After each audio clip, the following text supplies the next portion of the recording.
Projectile motion. When we talk about projectile motion, we are talking about two things. We are talking about projectile and motion. What is a projectile? A projectile is when an object is launched, kicked, shot, or thrown and continue to move through space under the influence of gravity. Now, what is motion? Motion is simply the change in position of a body with respect to time.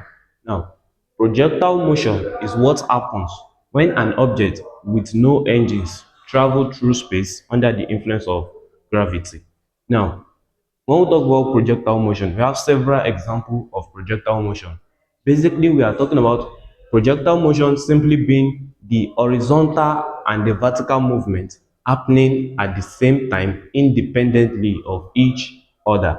Now, example of projectile motion is basically the kicking of a ball into the air. Now, we have the football to be here. Let's say this is a ball and it was kicked into air and wants to enter this goal post. All right, this is the goal post. Now this ball is shot into the air to enter this goal post. Now we can simply agree that this ball has gone through both vertical movement and horizontal movement. All right, so from here we can simply deduce that we can have our projectile to be of this form. We can have our projectile to be of this form, where this is our y-axis and this is our x-axis. Now if we have this at this point A, where the ball was kicked, and this is point B, where the ball lands on the projection plane on the horizontal axis. Now we can simply say that what, from this point A to this point, it has undergone an initial velocity on the vertical axis, and from this point to this point it has also undergone an initial velocity on the horizontal axis. We can simply have it as this. So, and basically from here we can deduce that we are going to have an angle theta at which it was shot. Now we can also deduce that from here this is the peak height at which the ball attained, the peak height h at which the ball has attained. Now from this height dropping to this projection plane on the horizontal axis, we can simply deduce that we have an acceleration, but it moves through gravity. So therefore our acceleration along the vertical axis will now be what, minus g, where this is the acceleration due to gravity. Now we can simply move on and say that what, at this point our initial velocity at the vertical axis is what, is zero. So from here we can also deduce that from this point A to point B we have a vertical, or let's say a horizontal displacement called the range. Now from here we can deduce that from this projectile plane we can simply deduce that we have our initial velocity along the vertical axis to be what, to be u sine theta. All right, saying this is for our vertical, let's look at the vertical axis, the vertical plane, so, or simply the vertical projection. So for the vertical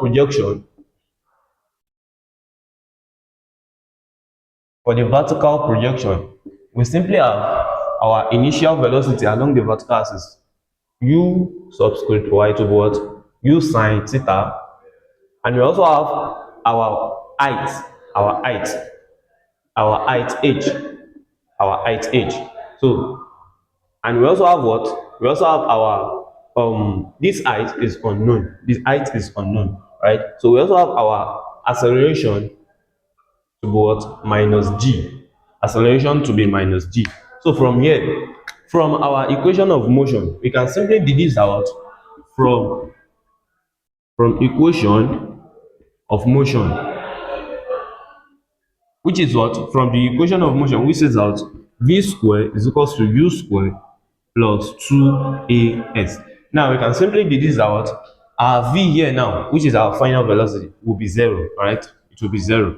Okay, relating this to projectile motion, relating this to projectile motion, we can have what our v square is equals to what our u, which is what on the vertical projection, it now be what u subscript y square plus what plus 2 a. Now our distance here, now we are talking about height in this case, 2ah. Now we can simply deduce that what v square is equals to what u subscript y square plus what 2. Then I said our acceleration on the vertical axis is what minus g, so we can simply say the minus g then h. Now from here we can simply deduce that what our final velocity is 0, right?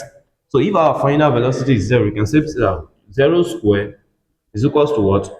And now our u subscript y is what? U sine theta. That will be u sine theta all squared minus, because this minus in the bracket will affect all this, minus what?